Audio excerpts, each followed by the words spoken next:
এক দুইজন যদিও সংসদে নাই যান কি আসে গেল, বিএনপি তো সংসদ গঠন করেছে, বিএনপি তো যদিও সংসদে আমাদেরকে নেয় নাই, কিন্তু বিএনপির কাছে এখনো আমাদের মূল্যায়ন আছে, এখনো আমাদের মূল্যায়ন আছে, ব্যক্তিগতভাবে আমার দলীয়ভাবে আমাদের মূল্যায়ন আছে। এ কারণে এই দেশের মধ্যে জামাতে ইসলামের বিরুদ্ধে দেখবেন সংসদ চলতেছে, এখানের মধ্যে মওদুদিবাদের উপরে কিভাবে ফিটা হইতেছে, মওদুদিবাদ উপরে ফিটা হইতেছে। বিএনপি যদি না ফাঁস করতো, মওদুদিবাদ এই দেশে প্রতিষ্ঠিত হয়ে গেল এবং গোলামায় দেওবন্দ একেবারে নিফাত দিত। তাহলে বলেন তো, ওলামায়ে দেওবন্দকে জমিয়তের সিদ্ধান্তে হেফাজত করছে কি করছে না? আসসালামু আলাইকুম রহমতুল্লাহ। সুপ্রিয় দর্শক, জমিয়তের আরেকটা হুজুরের বক্তব্য আপনারা শুনলেন। তাদেরকে বিএনপি সংসদে না নিলেও তাদেরকে নাকি সংসদে খুব মূল্যায়ন করে। তো আপনাদের কেমন মূল্যায়ন করা, আমরা তো সেটা সংসদে দেখতেছি। জামাতে ইসলামীর বিরোধিতা আপনারা করতেছেন, এখন পর্যন্ত করে যাচ্ছেন, অথচ জামাতে ইসলামী আপনাদের জন্য, আপনাদের কওমিদের জন্য, বরাদ্দের জন্য সংসদে কথা বলেছে। শুধু পুরুষেরা না, মহিলারাও সংসদে কথা বলেছে। বাংলাদেশে কওমি শিক্ষার মতন একটি ঐতিহ্যবাহী ধারা নিয়ে বাজেটে কোনো নির্দেশনা নাই। আর আপনি বলতেছেন যে বিএনপি আপনাদের মূল্যায়ন করে, আপনাদের কচুও করে না। বিএনপির মহিলা সংরক্ষিত আসনের নীলুফার চৌধুরী, সে বলেছে যে কওমি মানে গোষ্ঠী, এদের এই গোষ্ঠীর জন্য কোনো বরাদ্দ দেওয়া ঠিক হবে না, বা বরাদ্দ আমরা দিব না। কওমি অর্থ হচ্ছে গোষ্ঠী। বাংলাদেশ জাতীয়তাবাদী দল কোনো গোষ্ঠীর জন্য, কোনো ব্যক্তির জন্য কাজ করে না। স্পিকার, গত কয়েকদিন আগে বিরোধী দলের একজন সংসদ সদস্য বলেছেন কওমি মাদ্রাসায় নাকি বরাদ্দ দেওয়া হয়নি। আমি উনাকে বলতে চাই, কওমি অর্থ হচ্ছে গোষ্ঠী। বাংলাদেশ জাতীয়তাবাদী দল কোনো গোষ্ঠীর জন্য, কোনো ব্যক্তির জন্য কাজ করে না। এইরকম ভাবে আপনাদের অপমানিত করতেছে, আর আপনারা বলতেছেন যে আপনাদের মূল্যায়ন করে। বিএনপি তো যদিও সংসদে আমাদেরকে নেয় নাই, কিন্তু বিএনপির কাছে এখনো আমাদের মূল্যায়ন আছে।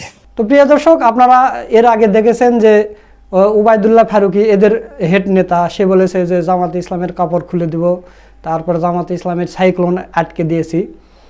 মানে এরা নাকি কওমির প্রতিনিধিত্ব করে, অথচ কওমিদের নিয়ে সংসদে তুচ্ছ তাচ্ছিল্য করে কথা বলা হচ্ছে, আর জামাতে ইসলামী কওমিদের জন্য বরাদ্দ চাচ্ছে, আর এরাই সেই জামাতের বিরোধিতা করতেছে। তো দর্শক, এই কওমি হুজুরদের এবার কঠিন ধোলাই করেছেন বাংলাদেশ জামাতে ইসলামের নেতা ডক্টর ফয়জুল হক ভাই। সেই ভিডিওটা আপনাদের দেখাবো। তার আগে আমি কিছু কথা বলে নিই। সেটা হচ্ছে যে উবাইদুল্লাহ ফারুকি বা এই হুজুরেরা যে মাদ্রাসায় চাকরি করে, যে মাদ্রাসার মুআতামিম, এদের মাদ্রাসায় আপনারা জাকাত, ফেতরা, চামড়ার টাকা এগুলো দিবেন না। এগুলো খেয়ে খেয়ে তাদের চামড়া মোটা হয়ে গেছে। মাওলানা মোজাম্মেল হক বরিশাল হুজুর বলেননি যে যাদের পেটের ভিতরে এই জাকাতের টাকা যায় তারা হক কথা বলতে পারে না, কারণ জাকাত হচ্ছে মালের ময়লা। রাসূল সাল্লাল্লাহু আলাইহি সাল্লামের এখনও যদি কোনো বংশধর পৃথিবীতে বেঁচে থাকে, তারা কিয়ামত পর্যন্ত জাকাতের টাকা খাওয়া তাদের জন্য হারাম। তো তাহলে দেখেন, রাসূল সাল্লাল্লাহু আলাইহি সাল্লামের বংশধররা কিন্তু কিয়ামত পর্যন্তই প্রতিবাদ করে যাবে, অন্যায়ের বিরুদ্ধে কথা বলে যাবে। আল্লাহ তাআলা কেন এই বিধান রাখলেন? কারণ রাসূল সাল্লাল্লাহু আলাইহি সাল্লামের পরিবার পরিজনের ভিতরে যারা বংশধর থাকবে, তারা যদি এই জাকাতের টাকা খায়, তাহলে তারা আর হক কথা বলতে পারবে না, কারণ এই ময়লাটা খেলে তারা হক কথা বলতে পারবে না। কিন্তু এই হুজুরেরা এই ময়লা খেয়ে খেয়ে তাদের চামড়া মোটা করে ফেলেছে, তারা হক কথা বলতে পারে না। তারা মওদুদিবাদ, এসে হ্যানত্যান এগুলো নিয়ে কথা বলতেছে। অথচ এদের নেতা ওবায়দুল্লাহ ফারুকি একটা বই লেগেছে আল্লামা মওদুদিকে নিয়ে, এবং 28টা নাকি ভুল ধরেছে, সম্পূর্ণ মিথ্যা, সবগুলো মিথ্যা। সেগুলো পয়েন্ট আকারে তুলে ধরেছে আলী হাসান ওসামা। জামায়াতে ইসলামের বিরোধিতা সবচাইতে বড় কারণ আদর্শিক না, বরং রাজনৈতিক। যেমন ধরেন, বাংলাদেশে একটা দল আছে জমিয়াতুল উলামা ইসলাম, কওমি অঙ্গনের। এই দলের বর্তমান সভাপতি যিনি, তার একটা বই আছে মওদুদিবাদ নামে, আপনি গুগলে সার্চ করলেই পাবেন মওদুদিবাদ। এখানে মাওলানা মওদুদির নামে 38টা অভিযোগ আনা হয়েছে, সূচির মধ্যেই দেওয়া আছে সবগুলো 38টা।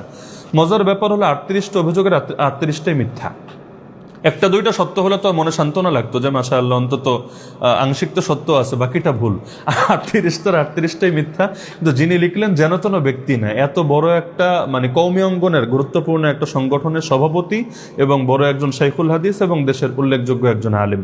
তো যার কারণে আমার কাছে মনে হয় যে এখন কওমি ভাইদের যে বিরোধিতা, যারা বিরোধিতা করে, এমনকি যারা গালিগালাজও করে, আমার কাছে মনে হয় যে তারা ইখলাসের সঙ্গেই করে, মানে গালিটাও ইখলাসের সঙ্গেই দেয়, বিরোধিতাও ইখলাসের সঙ্গেই করে। তবে পার্থক্য হলো ওই যে এতকাল পর্যন্ত তাদেরকে যা কিছু শোনানো হয়েছে আর বড় একটা অংশই ভুল বটে, কিন্তু তারা এটা বিশ্বাস করতে পারে না যে অমুক ব্যক্তিও ভুল বলবে, সেও তার নামে মিথ্যা প্রচার করবে, এটা তারা কল্পনা করতে পারে না। তো প্রিয় দর্শক, এই ওবায়দুল্লাহ ফারুকী সহ এই হুজুরদেরকে যে কঠিন ধোলাই করেছেন ডক্টর ফয়জুল হক ভাই, তো চলুন আমরা সেই ভিডিওটা একটু দেখে আসি। 5 বছরে জামাত ইসলামের কাপড় চোপড় খুলে ফেলতে চায় জমিয়ত সভাপতি জনাব ওবায়দুল্লাহ ফারুকী সাহেব। আপনি কাপড় খুলে ফেলতে চাচ্ছেন? গত 16 বছর আপনি আওয়ামী লীগের কারো কোনো কাপড় খুলতে পেরেছেন? রাস্তায় একটা হুঙ্কার দিয়ে বক্তব্য দিয়েছিলেন। বিএনপিকে খুব ভালোবাসেন, বেশ ভালো কথা। আমি তো বাংলাদেশের ম্যাক্সিমাম বিএনপিকে যে আলেমরা এখন ভালোবাসে, আমি সবার কাপড় উদ্লা খুলে একেবারে খুলে তারপরে প্রমাণ করে দিতে পারবো যে এ প্রত্যেককে ছিল আওয়ামী লীগের দালাল। যখন বিএনপি বিপদে ছিল, তৎকালীন সময় জামাত শিবির বিপদে ছিল, আওয়ামী লীগের সময় কোনো ফুস ফাস হুস একজনেও করে নাই, একজনেও করে নাই। আমার তো মনে হয় মাঝে মাঝে কিয়ামতের ময়দানে সবচেয়ে কঠিন পরিস্থিতি আপনাদেরই হবে, যারা আজকের এই সকল মিথ্যা অপবাদ দিয়ে একটা দলকে সমস্ত মানুষের কাছে প্রশ্নবিদ্ধ করছেন। আজকের এই বাংলাদেশে জামাত ইসলামের এই উর্বরতা দেখে আমি সত্যি আনন্দিত। কেন আনন্দিত? এত বাধা, এত বিঘ্নতা, এরপরেও তাদের এত জনসমর্থন কেন? শতকরা প্রায় এখন পর্যন্ত এইবারের হিসাবেও আপনার ভোটের পার্সেন্টেজে প্রায় 40%-এর উপরে ভোট এই জামাতের। স্বপ্নের ঠিকানা আমার সাথেই হোক, শেয়ারে জমি, ফ্ল্যাট, প্লট কিনতে যুক্ত হন আমার প্রতিষ্ঠিত স্কাইনেস্ট ডেভেলপমেন্ট লিমিটেডের সঙ্গে। আগামী 5 বছরের মধ্যে তার টার্গেট হচ্ছে যে কোনো মূল্যে জামাত শিবিরের কাপড় শুদ্ধ খুলে ফেলবে। প্রথম কথা হচ্ছে, এই কাপড় খুলে ফেললে আমাদের জনাব এই ওবায়দুল্লাহ ফারুক সাহেবের পর্দার কোনো ক্ষতি হবে কিনা জাতির কাছে সে প্রশ্ন রেখে গেলাম। দ্বিতীয় বক্তব্য হচ্ছে, ওবায়দুল্লাহ ফারুক সাহেব যেই জোর গলায় তিনি বলছেন যে কাপড় চোপড় খুলে ফেলবেন, সেই ফারুক সাহেবের এই যে পার্টি জমিয়ত এইবারের নির্বাচনে বিএনপির সাথে জোট করার পরে সারা বাংলাদেশে একটা সিট তারা অর্জন করতে পেরেছে কিনা? ধরেন জামাত বিরোধী দল বিএনপির বিরোধিতা কইরা বাংলাদেশে কত আসন পেয়েছে, আর আপনারা সরকারকে একেবারে আসমানে তুলে দিছেন, সাহায্য করেছেন, তারপরে কত পার্সেন্ট ভোট পেয়ে ঠগেছেন, এমনকি জামানত আছে কিনা আমার সন্দেহ। এই হচ্ছে সেই ওবায়দুল্লাহ ফারুক সাহেব, যিনি জামাত ইসলামের কাপড় শুদ্ধ খুলে ফেলতে চান। জামাত ইসলামের কাপড় শুদ্ধ খুলতে যুগ যুগ ধরে বিভিন্ন মানুষকে আমি বিভিন্ন সময় শুনেছি, হয়তো তারা এই ভাষায় বলেননি কিন্তু ভিন্ন ভাষায় বলেছেন। কেউ কেউ বলেছেন কিয়ামত অবধি এই জামাত শিবির কোনোদিন ক্ষমতায় আসতে পারবে না। কেউ কেউ এমন বদদোয়া করেছেন জামাত ধ্বংসের মুখে চলে যাবে। এই সকল বদদোয়ার পরেও বাংলাদেশের অ্যানালাইসিস বলে যে বর্তমান সময়ের ইসলামিক নামধারী যদি কোনো পীর মাশায়েখ সোসাইটি থেকে থাকে, পার্টি থেকে থাকে, তার মধ্যে 1 নম্বরে অবস্থান করতেছে জামাত। কারণ হচ্ছে যারা যেখানে বিরোধিতা করছে সেই অঞ্চলের শক্তিশালী আলেম, পীর, বুজুর্গ, যে নামই আপনি চেনেন না কেন, ওই ব্যক্তির শত সহস্র বিরোধিতার পরেও ওই অঞ্চলের মধ্যে তার শুভাকাঙ্ক্ষীর চাইতে জামাতের শুভাকাঙ্ক্ষী 100 গুণ, 50 গুণ, 200 গুণ বেশি। সেখানে জামাতের বিরুদ্ধাচরণ করার পরেও জামাত সেখানে 50,000, 1 লাখ, 70,000 করে ভোট পেয়েছে, তারও বেশি পেয়েছে।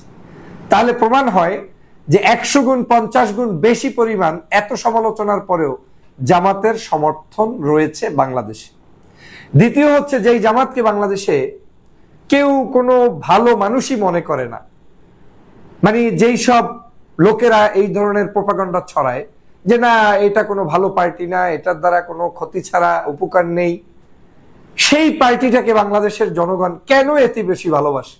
যেমন এবছরও আমরা একটা অ্যানালাইসিস করে দেখেছি যে 70% ভোটার আপনার এবার আমাদের গণভোটের পক্ষে রায় দিয়েছে, গণভোটে ভোট দিয়েছে। আমার ধারণা মতে এই 70%-এর প্রায় 60-65%ই জামাত সমর্থক তথা 11 দলের সমর্থক ছিলেন। কেন? কারণ বাকিরা তো এই গণভোটের পক্ষে ছিল না, তারা তো এটার বিরুদ্ধে ক্যাম্পেইন করেছে। উল্টো সামাজিকভাবে 2-1 জায়গায় হয়তো বক্তব্য দিতে গিয়ে বলেছে গণভোটের পক্ষে, কিন্তু আওয়ামী লীগ গণভোটের পক্ষে রায় দেওয়ার কথাই নেই, যুক্তিই নাই। স্বাভাবিক, তারা তো এই সরকার কি মানবে না। সেখানে বিএনপি তারাও এই গণভোট নিয়ে কোনো উদাসীন ছিল। তাহলে যারা গণভোটে রায় দিল এই মানুষগুলোই কিন্তু সত্যিকার জামাত শিবিরের লোক ছিল। তাহলে এত সমালোচনার পরেও জামাতকে কেন ঠেকানো যাচ্ছে না? কারণ আগে এক সময়ে অন্ধকারে ঢিল মারতে পারতেন, এখন মানুষ জ্ঞানী হয়েছে, মানুষ এখন পড়াশোনা করে, মানুষ এখন জানে, মানুষ এখন সত্যকে সত্য হিসেবে দেখে। জামাত ইসলামী সারা বাংলাদেশের কোন মানুষের, এমনকি যারা বিরোধিতা করে তাদের বিরুদ্ধেও কোনো বিরুদ্ধাচরণ এখন পর্যন্ত কিন্তু কোনো সময়ে আটঘাট বেঁধে করে না। শুধুমাত্র আওয়ামী লীগের থেকে নিজের ট্যাগিংটাকে দূর করার জন্য এখন বিএনপির উপরে চড়ে বসেছে, আর বিএনপিও সঠিক পলিটিক্সটাই করছে। কারণ বিএনপি চিন্তা করছে ওরা শালারা আওয়ামী লীগের উপরে ছিল ভর করে, এখন ভোটের রাজনীতিতে ওদের ভোট আমি আনতে পারলে আমার অসুবিধা নেই। আমি এই কারণে বিএনপিকে ধন্যবাদও জানাই, কারণ এইসব স্যাঁচরা লোকগুলোকে আপনারা প্রশ্রয় দিয়ে ওদের কিছু 2-4টা ভোট থাকলে হয়তো নিয়ে আসতে পেরেছেন, ওদের মাধ্যমেই আপনাদের প্রশংসা করাচ্ছেন, যদিও এটা নিয়ে তর্ক বিতর্ক থাকবে। যাই হোক, কিন্তু আজকের এরা একজনও, অনেক পীরকে দেখবেন সকাল সন্ধ্যা বাংলাদেশের প্রেক্ষাপটে বলতো আমরা কোনো দলীয় রাজনীতি করি না। এবার দেখলাম নগ্নভাবে শুধুমাত্র নিজের পেট বাঁচানোর জন্য, পিঠ বাঁচানোর জন্য, মানে মিথ্যা প্রলোভন দিয়ে মানুষকে মানে চরম মাত্রায় ধোঁকা দিয়ে তারপরে তাদের কাছে গিয়ে গিয়ে বলে এসেছে আমাদের পক্ষ থেকে আহ্বান, আপনারা অমুক দলকে ভোট দিবেন, তাও জামাতকে দিবেন না। অথচ উনি কোনো দলীয় রাজনীতি করে না। কত বড় ঘৃণতা! এদের মুখ সম্মোচন করলে লজ্জায় আমার নিজের লজ্জা লাগবে। আজকের আমার এই বক্তব্যের মূল কারণটা হচ্ছে জামাত শিবিরকে আসলে দাবিয়ে রাখতে কে কতটুকু পেরেছে। যেই সকল মিথ্যাচার তাদের বিরুদ্ধে করা হয়, একটা মিথ্যাচারের সাথে তাদের কোনো সম্পৃক্ততা কেউ আজ পর্যন্ত প্রমাণ করতে পেরেছে? বরং আমি তো মনে করি দেশপ্রেমিক দল হিসেবে 1 নাম্বার জামাত শিবির, রাসূল প্রেমিক হিসেবে 1 নাম্বার জামাত শিবির, ইসলামের যে মূল থিম গুলো সেটাকে ওন করার জন্য 1 নাম্বার জামাত শিবির। তারা ভোট পেয়েছে সারা বাংলাদেশের, আর ওই যে আমি বললাম গণভোট হিসেবে 70%। তাহলে এই মানুষগুলো জামাত ইসলামের এত বিরোধিতার পরেও জামাতকে কেন সমর্থন করছে? অর্থ হচ্ছে বাংলাদেশের মধ্যে ভুল ভাল বুঝিয়ে লাভ নেই। অতএব এই গুটি কয়েক মানুষের কাপড় খোলাখুলিতে জামাত ইসলামের অগ্রযাত্রা থামে থাকবে না, বরং জামাত ইসলাম সামনের পথে এগিয়ে যাবে। আর এই যে জমিয়ত যারা আজকের দায়িত্ব পালন করছেন এবং জমিয়তের বিশেষ এক নেতা ওবায়দুল্লাহ ফারুক সাহেব যে মন্তব্য করেছেন, আল্লাহ আপনাকে সঠিক বুঝ দান করুক এবং সত্যিকার অর্থেই ইসলামের জন্য কথা বলার তৌফিক দান করুক। কিন্তু এই নির্বাচন থেকে আমার অভিজ্ঞতা হয়েছে যে এদেশে মূলত ইসলাম প্রতিষ্ঠার জন্য সবচেয়ে প্রথম বাধা ইসলামপন্থীরাই। যদি কেউ মনে করেন যে এদেশে ইসলাম কায়েম করতে চান, কোনোদিন পর্যন্ত পারবেন না যতদিন পর্যন্ত আপনার এই ইসলামিস্ট পিপলরা আপনার কল্যাণ চাবে না। অতএব এই দেশের সেই কনসেপ্টে বরং কোনো উন্নতি হবে না, বরং জামাত ইসলাম যে দুর্বার গতিতে আপনার ঐক্যবদ্ধভাবে সাধারণ মানুষের কল্যাণে ভূমিকা পালন করছেন, আমি মনে করি এটাই জামাতের জন্য সঠিক পদ্ধতি। এর বিকল্প অন্য কোনো পদ্ধতিতে এই দেশের মানুষের কল্যাণে কাজ করা যাবে বলে আমার মনে হচ্ছে না। সুপ্রিয় দর্শক, আপনারা ডক্টর ফয়জুল হক ভাইয়ের ভিডিওটা দেখলেন। তো আমি একটা কথা বলতে চাই ভিডিও শেষ করার আগে, সেটা হলো যে আল্লাহ তাআলা কোরআনে বলেছে যে ভালো কাজের সমর্থন করবে সে তার একটা অংশ পাবে, এবং যে খারাপ কাজের সুপারিশ করবে, সমর্থন করবে, তার একটা পার্সেন্টেজ সে পাবে। তো এটা এইভাবে উদাহরণ দেওয়া যায়, ধরেন একটা মানুষ সিনেমা হল তৈরি করলো, সিনেমা হল তৈরি করার পরে সে মারা গেল এবং সে মারা যাওয়ার পরে সিনেমা হল চলতেই থাকলো। তো তাহলে সিনেমা হল যে বানালো সেখানে অশ্লীলতা, লাহওয়াল হাদিস যেটাকে বলা হয়, যে কোরআন থেকে মানুষকে বিরত রাখার জন্য এগুলো সিনেমা টিনেমা তৈরি করা হয়। তো সে মারা গেছে, যে তৈরি করেছে সে মারা গেছে, তাহলে কবরে তার একটা পাপের ভাগ যাবে না। আবার আরেকজন মানুষ মনে করেন যে সে মাদ্রাসা তৈরি করে গিয়েছে, একটা মসজিদ তৈরি করে গিয়েছে, যার পরে সে মারা গেছে, তো তাহলে সেটাই সদকায়ে জারিয়া হিসাবে সে কিন্তু সওয়াব পেতে থাকবে। তো সেই হিসাবে এই কওমি হুজুরেরা, এই জমিয়তের হুজুরেরা যে বিএমপিকে সমর্থন এখনও করে যাচ্ছে, বিএমপি এ পর্যন্ত 3 মাসে মানে 100 দিনে 605টা খুন করেছে এবং অসংখ্য ধর্ষণ করেছে, ছিনতাই করেছে, চুরি ডাকাতি অনেক কিছু করেছে, যা আপনারা রিপোর্টে দেখেছেন। তো তাহলে বিএমপির এই যে পাপগুলো করতেছে, মানুষ হত্যা তো মহাপাপ, তো এইগুলোর পাপের একটা পার্সেন্টেজ জমিয়তের হুজুরদের আমল নামায় যাবে কিনা আপনাদের কাছে কি মনে হয়? তা অবশ্যই কমেন্ট করে জানিয়ে দেবেন। ভিডিওটা ভালো লাগলে শেয়ার করবেন। সকলকে ধন্যবাদ। আসসালামু আলাইকুম ওয়া রাহমাতুল্লাহ।